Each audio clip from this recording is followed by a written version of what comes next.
Yo voy a procurar ser muy breve en la exposición que voy a hacer. Cuando me hablaron de venir aquí para dar una corta charla con motivo de estos premios Dragados, pensé escoger algunas obras de mi padre en las que el proceso constructivo o algún detalle constructivo tuvo una importancia fundamental en la obra.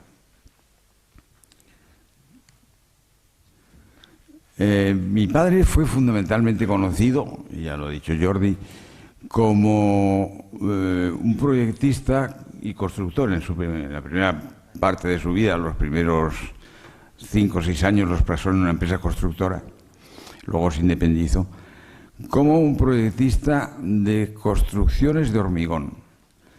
En la primera mitad, podríamos decir, del siglo XX, están en Europa considerados 4 personas como fundamentalmente los pioneros del hormigón en la primera mitad de este siglo, o el primer tercio sobre todo. Uno sería Pierluigi Nervi, el italiano, otro Robert Maillard, suizo, y otro Eugène Freycinet, el inventor del pretensado, francés, y mi padre. Yo creo que entre los 4, habría unas diferencias muy importantes. Por de pronto, tanto Freycinet como Nervi como Maillard prácticamente utilizaron solo el hormigón como material de construcción. Y mi padre, bueno, al principio también. Sus 3 obras más conocidas, que son El mercado de Algeciras, El hipódromo de la Zarzuela y La cubierta del frontón Recoletos, que desgraciadamente se hundió en la Guerra Civil, son obras de hormigón, previas a nuestra Guerra Civil, que indudablemente para mi padre representó también un cambio indudable. Después, sin embargo, yo creo que Torroja hizo algo que no hicieron ninguno de los otros 3, que fue aprender a utilizar otros materiales también, y cuando la obra lo precisaba, utilizar otros materiales, no quedarse encerrado en el hormigón armado, aunque fue indudablemente el material que más éxitos le produjo y con el que realmente construyó sus mejores obras. Pero, por ejemplo, en el año 41, en un concurso para un hangar en Barajas, y otro en Torrejón, similares los dos, utilizó la estructura metálica porque le pareció, además estaba empezando entonces la electrosoldadura, y mi padre en todo lo que era novedad se metía, y aquí en España se estaba introduciendo entonces. Y proyectó una nave absolutamente convencional, diría yo. La planta, como veis, tiene una longitud de 180 metros con un solo pilar en el medio. Yo no sé si esto... Sí, un solo pilar en el centro y, por lo tanto, aquí hay una jacera longitudinal grande sobre la que hay apoyadas unas transversales. Es, como digo, una construcción muy clásica. Aquí tenemos la sección transversal, absolutamente clásico. ¿Por qué motivo ganó el concurso? Por el proceso constructivo, que hoy día también sería clásico. Pero él construyó la gran jacera en el suelo, dividida en 2, de forma muy simple. Los levantó para formar la jacera principal, construyó el resto de la estructura apoyados en el suelo, cómodamente, y luego la fue elevando con un procedimiento hoy día. ¿Cuántas veces habrá elevado Dragados estructuras enteras? A montones. Pero en aquel momento, pues fue una pequeña hazaña levantar toda esa construcción de grandes dimensiones. Como veis, no tiene nada de especial. Bueno, una vez subido y puesta la cubierta en su sitio, pues sus colaboradores levantaron también a mi padre en su sitio. El mismo principio, pero ya con una obra formalmente más de acuerdo con lo que le gustaba a mi padre, que eran fundamentalmente las estructuras laminares. Fue un pequeño hangar también en Torrejón, en Cuatro Vientos, en Madrid, con una ligerísima cubierta en forma de bóveda triangulada, que utilizó el mismo procedimiento para subirla y apoyarla en esos pórticos laterales. Esta es la cubierta desde dentro. Formalmente, así como la otra era totalmente convencional, yo creo que esta tiene un cierto encanto en sus formas. Otra cosa que tuvo que hacer después de la guerra, fue obligado en aquella situación de posguerra, donde se habían destruido una cantidad muy grande de puentes. Y a él le encargaron, como a la mayoría de los ingenieros de entonces, reconstruir puentes.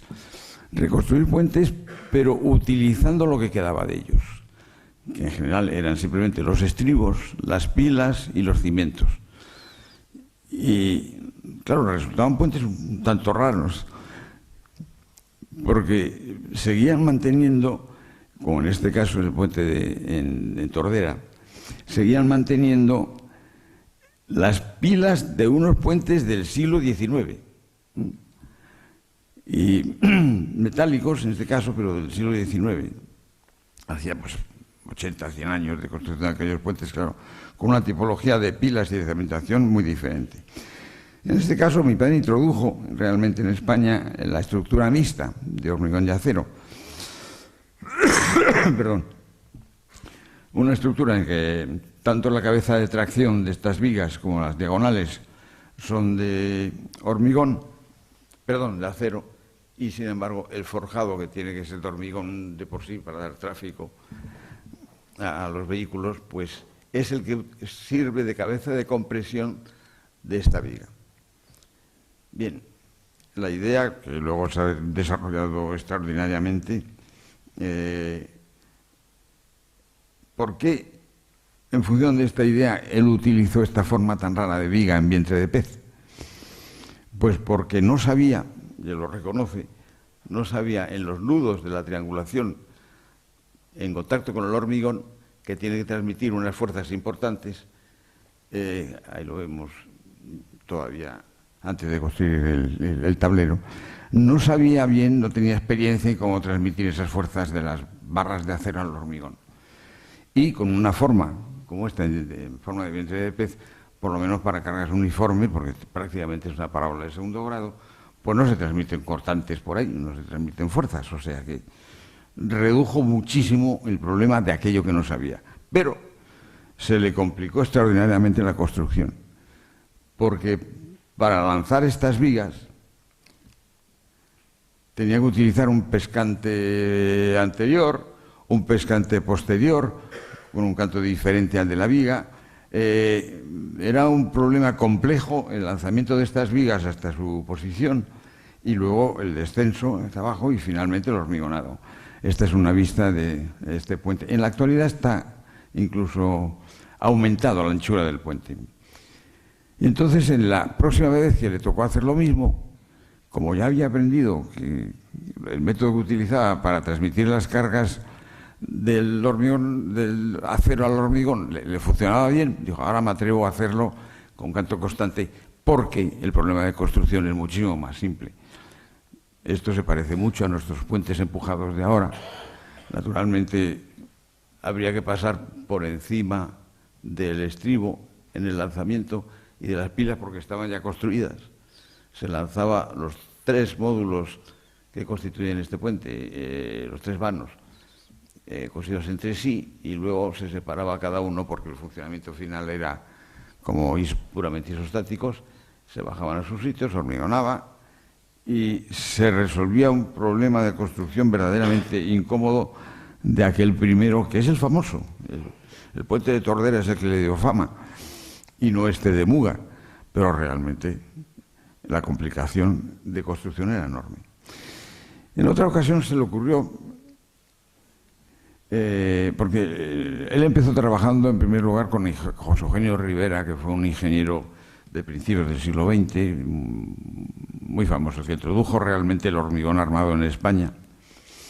Y este señor, o esta empresa, construyó el puente San Telmo, sobre el Guadalquivir, en Sevilla, con unos cajones de cimentación con aire comprimido, que son unos cajones que se van hincando en el terreno, pero dentro del cajón los obreros trabajan con aire comprimido que va expulsando el agua y van excavando, el cajón se va hundiendo y van excavando con el agua por fuera al nivel del que sea del río, pero dentro con aire a presión.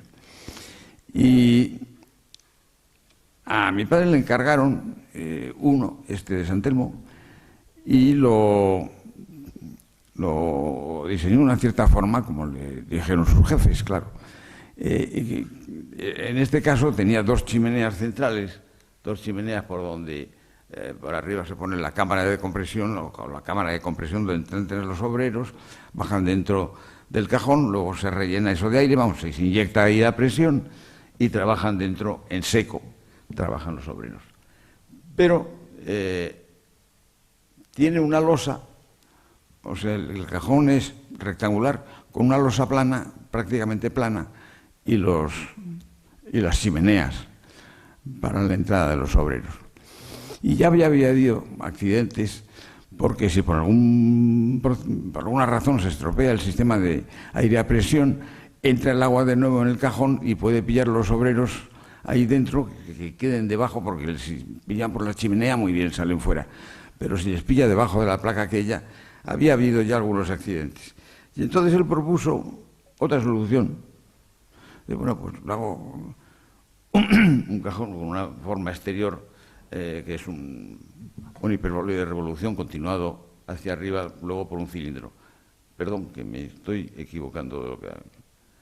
Y con esta forma por dentro también de hiperbóloide de revolución, de tal forma que en esta cámara, aquí dentro es donde trabajan los obreros, y si esto se llena de agua, no hay ningún techo en el que puedan quedarse los obreros encajados. Son expulsados directamente a través de esta chimenea hacia la parte de arriba donde está la cámara de descompresión. Y su jefe le dijo, una idea muy bonita, muy altruista y muy bonita, pero eso es muy caro de encofrar. Vamos a lo rectangular normal. Y entonces mi padre dijo, sí, es caro de encofrar, sí, pues lo hago de ladrillo.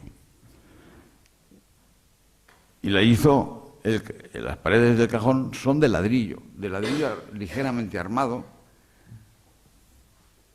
con lo cual, como veis aquí, es todo ladrillo. Luego tiene una armadura superficial y mortero de hormigón, de forma que queda en un ladrillo armado. Pero de esta forma se abarató extraordinariamente, naturalmente, la construcción de aquellos cajones. Aunque en algún caso tuvieron alguna avería, un barquito que iba por allí le dio un golpe, era tan débil esa pared, porque por arriba todavía no estaba armada, que se rompieron algunos ladrillos, pero bueno, se repusieron los ladrillos y volvió a quedar listo para ser fondeado en su sitio y relleno de agua por fuera y por dentro aire comprimido hasta fondear.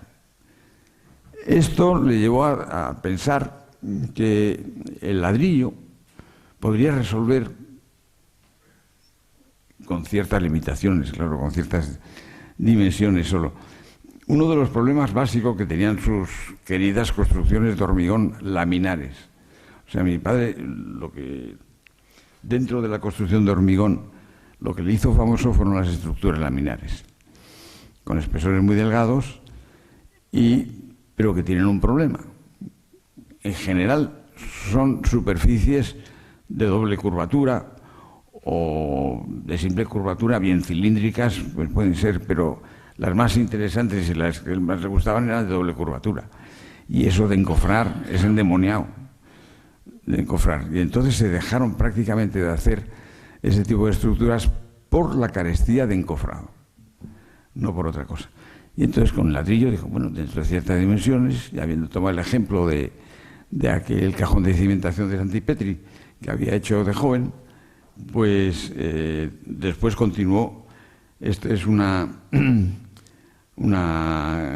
capilla de montaña que existía, porque la han tirado en el Parque de San Mauricio, me parece, por ahí, que es una cosa muy pequeñita, de dos láminas que se cortan según un eje ahí, forman un punto duro, una línea dura con su quiebro, pero la parte frontal, que era de ladrillo, pues está sin ningún arriostramiento, o sea que puede pandear. Y para rigidizar ese borde, pues introdujo unos tirantes a modo de rueda de bicicleta y, bueno, ya está, la construcción, y es de ladrillo. Igual ocurre con la iglesia del pueblo de Pontesuer, la parroquia de Pontesuer, excepto, aquí vemos una sección transversal, excepto la fachada, que es de piedra. Todos estos módulos, estos inferiores, todo el ábside, todo es de ladrillo. Son unos arcos, como vemos aquí, una especie de arcos ojivales, o con forma más o menos ojival, cuya sección es una lámina. Es una sección el arco es una sección laminar, curva. Aquí vemos uno de estos módulos. Por cada lado forman uno de estos módulos y todo es de ladrillo. Tanto la parte en forma de elipsoide inferior como esa parte superior, que no sé en forma de qué es, lo que sea, pero es todo de ladrillo formado por una rosca primera tomada con yeso, muy rápida de construir, que se va guiando por unos camones, y encima dos roscas de rasilla, son tomadas con mortero de cemento y una ligera armadura, y si la forma está bien escogida, pues eso aguanta perfectamente. Y voy a dedicar los últimos minutos a hablar del uso que él hizo del pretensado. La técnica del pretensado se utiliza normalmente son necesarios unos cables de acero, unas placas de anclaje, unos gatos para tesar los cables del pretensado, etcétera. Una técnica que indudablemente después de la guerra, que es cuando él conscientemente ya utilizó el pretensado, después de la guerra civil, en España no existía. Y entonces, para construir un acueducto, esto es del año 40, él quería pretensarlo. Pero no sabía cómo, porque no tenían ningún aparato, ningún mecanismo de los que eran necesarios para hacer el pretensado. Y entonces se le ocurrió, en primer lugar, bueno, esta era la forma de la sección de ese acueducto, que solamente en la parte superior tiene posibilidad de poner unos cables o algo. También los podría colocar por aquí, pero sería bastante más complicado. Entonces se le ocurrió, para poder poner un pretensado solamente por la parte superior, el dividir el acueducto en tramos, cada tramo continuo es un tramo de 20 metros, con dos voladizos de 10, de modo que al final los tramos son todos de 20, pero cada dos tramos hay una junta de construcción, una junta, y ya está. Con lo cual la ley de momentos es toda de momentos negativos y todo el pretensado se puede colocar por arriba. ¿Y cómo colocarlo? Pues se le ocurrió un artilugio a base de decir, yo sé anclar un cable en un extremo, lo deslío los alambres, una técnica utilizada con mazarrotas, etcétera, pero aquí lo dejaba embebido en el hormigón y con esto lo anclaba en los extremos. Pero ¿cómo ponerlo en carga desde el centro cuando lo tengo anclado en los extremos? Pues los ponía dos paralelos, unas abrazaderas y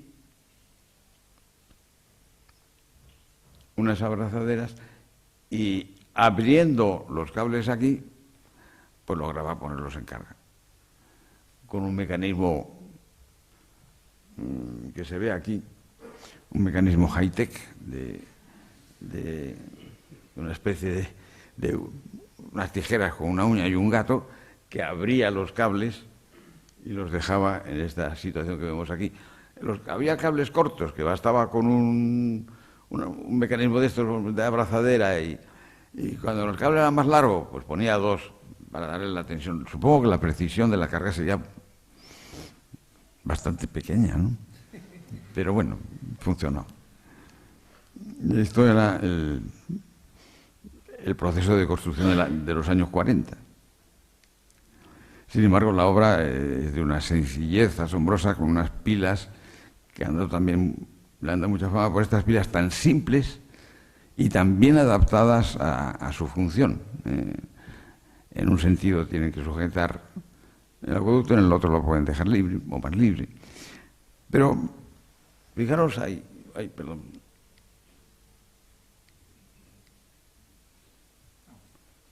Ahora, cada 2 vanos hay una junta. Y esa junta, por lo menos la que se le ocurrió construir en aquel momento, funcionaba muy mal. Se sale el agua. Ya veremos por qué lo digo. Otro uso no convencional del pretensado, aunque esta vez sí utilizando anclajes y gatos de pretensado de los que había en su época.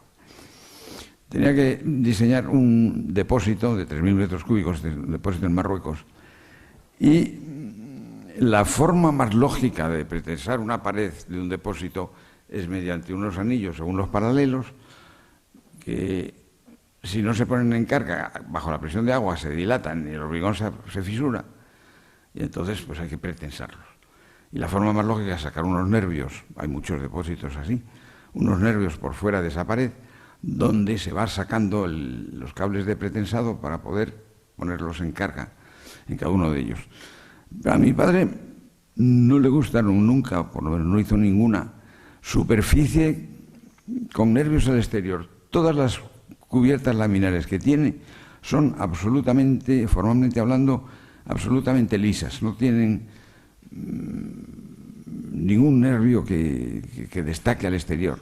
Lo cual no digo que sea una virtud, porque hay veces que alguna estructura, una cúpula, por ejemplo, esférica, sin nervios, desde el interior es difícil de ver. Luigi Nervi hizo muchas cúpulas, pero todas con nervios. A mi padre no le gustaban.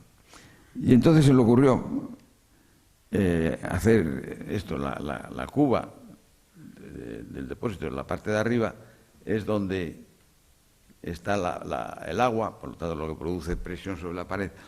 Esto es un hiperboloide de revolución que por lo tanto tiene generatrices rectas. Y entonces, si se le ocurrió introducir el pretensado en una forma no demasiado clara de comprimir un elemento, pretensando solamente según las generatrices, y por lo tanto por dentro de la cúpula, de la lámina, y sacando ese pretensado solamente a lo largo de la pared en su parte superior, pero no sacándolo afuera, sino por dentro de la pared. Naturalmente la construcción es relativamente sencilla, en este caso por tratarse de una superficie reglada. Esta es la construcción de la pared. Y aquí vemos en la parte superior que el pretensado sale fuera para poder tirar con los gatos de los alambres, en este caso de pretensado, sale por la parte de arriba de la pared, pero no sale fuera de la pared. Todo el pretensado está incluido dentro de la pared a través de las generatrices rectas del hiperboloide. La forma final yo creo que es excepcional, como una pieza única, vamos, formalmente hablando, de una sencillez asombrosa. La cubierta, que es una bóveda tórica que tiene 30 y tantos metros de luz, también es de ladrillo. Aquí vemos a un obrero con unos simples camones y un redondo para ir dando la forma, y que la primera capa tomada con yeso pues fuese rápido, fácilmente ejecutable y con su forma, ¿no? Encima se colocan 2 capas de rasilla tomadas con mortero y entre medias una malla metálica. Esto, por no alargarme yo más, no lo voy a contar. Es un depósito de ladrillo pretensado. Pero me parece más divertida esta otra. Y con esto acabo.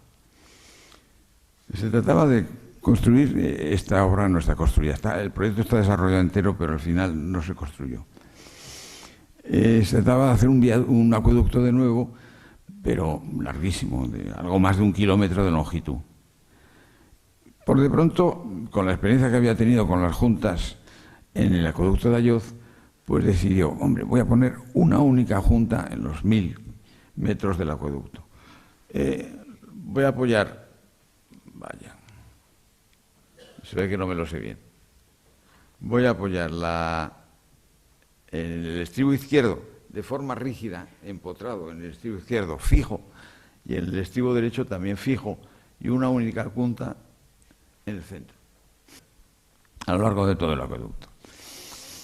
Y pensó, el pretensado cuesta más o menos tanto por metro lineal. Por lo tanto, un pretensado de longitud doble, de un acueducto de longitud doble, pretensado vale doble, longitud triple vale el triple, etc. Por lo tanto, el coste del pretensado es función de la longitud. Pero si yo hago un arco triarticulado en el centro, le pongo peso, la carga suficiente para que el empuje del arco sobre el acueducto me lo comprima a la misma carga que yo quería introducirle con el pretensado, pues este arco me vale 1, cualquiera que sea la longitud del acueducto. Si el acueducto tiene 5 kilómetros, el aplicarle esa carga sigue valiendo 1. Y en este caso, con los 1000 y pico metros de longitud, pues le resultaba que era más económico hacer el arco. Pero cuando se puso de verdad a estudiar el arco, con las dimensiones que eligió al principio, que son 40 metros de luz y 5 metros de flecha, que le producía, con los pesos que tenía, el empuje que él quería, pues el arco indefectiblemente se hundía. Las pilas se habían diseñado de forma que, como péndulos, de forma que admiten el movimiento longitudinal del acueducto, pero no el transversal. Y la idea que tuve, bueno, yo esto lo quiero tener el acueducto comprimido a una compresión mayor que la máxima tracción que vaya a aparecer, o sea, una cosa como el pretensado, un pretensado recto a lo largo de todo el acueducto. Y pensó, el pretensado cuesta más o menos tanto por metro lineal. Por lo tanto, un pretensado de longitud doble, de un acueducto de longitud doble, el pretensado vale doble, longitud triple vale el triple, etc. Por lo tanto, el coste del pretensado es función de la longitud. Pero si yo hago un arco triarticulado en el centro, le pongo peso, la carga suficiente para que el empuje del arco sobre el acueducto me lo comprima a la misma carga que yo quería introducirle con el pretensado, pues este arco me vale 1, cualquiera que sea la longitud del acueducto. Si el acueducto tiene 5 kilómetros, el aplicarle esa carga sigue valiendo 1. Y en este caso, con los 1000 y pico metros de longitud, pues le resultaba que era más económico hacer el arco. Pero cuando se puso de verdad a estudiar el arco, con las dimensiones que eligió al principio, que son 40 metros de luz y 5 metros de flecha, que le producía, con los pesos que tenía, el empuje que él quería, pues el arco indefectiblemente se hundía. Por esta simple razón. El acueducto en los 1000 metros, por retracción, fluencia, de formación elástica, fluencia, de temperatura en el caso de estar en invierno, etcétera, se acortaba del orden de 80 y tantos, y he supuesto 90 centímetros. Bueno, pues si la luz, naturalmente un acortamiento del acueducto en 90 centímetros en total, representa que la flecha del arco y la cuerda del arco tiene que aumentar, la luz del arco tiene que aumentar esos 90 centímetros. Pero eso es imposible porque simplemente al llegar a esto de aquí, a una luz de 40,90, la rótula central ha bajado prácticamente a la mitad. Y como el empuje del arco es función de la luz dividido por la flecha, si la flecha vale la mitad, el empuje del arco es el doble. Al ser el doble, pues tendrá deformación, no doble, porque la térmica y el área no son dobles, pero tendrá una deformación próxima de nuevo al doble de la inicial, porque la carga ahora, en vez de ser la inicial, es el doble. Entonces se sigue acortando el acueducto. Y al seguirse acortando, no se puede decir que admito un acortamiento cualquiera, porque antes de llegar a los 41,80, que sería si quiero que permite acortarse 90 centímetros más. Antes de eso, como esta cuerda es de 20,615, pues en cuanto la luz es el doble de esa cuerda, el arco se invierte, se hunde. Bueno, antes se habría roto, porque antes pasa teóricamente por cargas que se van acercando al infinito. Y cuando pierde su flecha, el arco se invierte y se hunde. Hay soluciones para arreglar esto, como hacer una apertura en clave, pero que requiere durante varios años estar haciendo ciertas operaciones en el acueducto.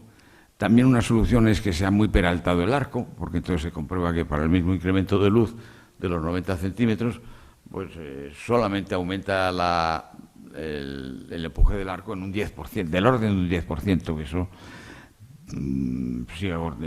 eso sería una situación estable. Pero se le ocurrió, dijo, yo voy a ver si puedo hacer un arco triarticulado cuyo empuje sea constante con independencia de que se acorte o se alargue. Y entonces se le ocurrió esta idea, que ahora vemos más en detalle. Esto es un semiarco, esta sería la rótula extrema de apoyo, y el contacto, lo que sería la rótula entre los dos semiarcos, una rótula normal, se establece a través de una superficie cilíndrica, de tal forma que si se mueve, gira alrededor de esto. Y aquí se ve, este dibujo está hecho suponiendo que la luz aumenta a 42 metros, no a 40-90, para verlo más claro. Bueno, pues con las dimensiones del proyecto, este sería también un arco de 40 metros con 5 metros de flecha. Conforme se va abriendo el arco, al llegar a 42 metros, el arco se ha abierto y ha bajado, desde luego que ha bajado. El punto inicial de contacto, el que está a 5 metros, baja casi 4 metros en esta situación que es muy exagerada. Pero el punto de contacto entre un arco y el otro, entre las dos mitades del arco, ha subido. Ha pasado a 5,276. Es un puro problema geométrico. Simplemente hay que definir que en la posición inicial en que se quiere tener este arco de empuje constante, o sea, los 5 metros de flecha y los 20 metros de semiluz, pues la horizontal tirada por ahí y la perpendicular a la recta que une el centro de gravedad de esto con la rótula de apoyo, eso me define el centro de ese círculo. Y a partir de ahí, movamos como movamos el arco, siempre empuja lo mismo, constante. Y por lo tanto, el acueducto, dilate por temperatura, se acorte, haga lo que sea, siempre está sometido a la misma carga y no tiene ninguna tendencia a seguir deformándose cada vez más. A mí me parece una solución con un ingenio enorme para cada vez que se encontraba con un problema intentar solucionar ese problema para conseguir que la obra fuese viable y construible, tanto por procedimiento constructivo como por economía, ¿no? Y bien, esto es lo único que quería comentar aquí como ejemplo de una persona que ilusionada con su profesión y que además tenía muy claro que cualquier concepto que tuviéramos en la cabeza, cualquier idea de proyecto, si no se construía, era una idea fracasada. Entonces procuró por todos los medios buscar la forma de poder construir sus ideas. Y nada más, muchas gracias.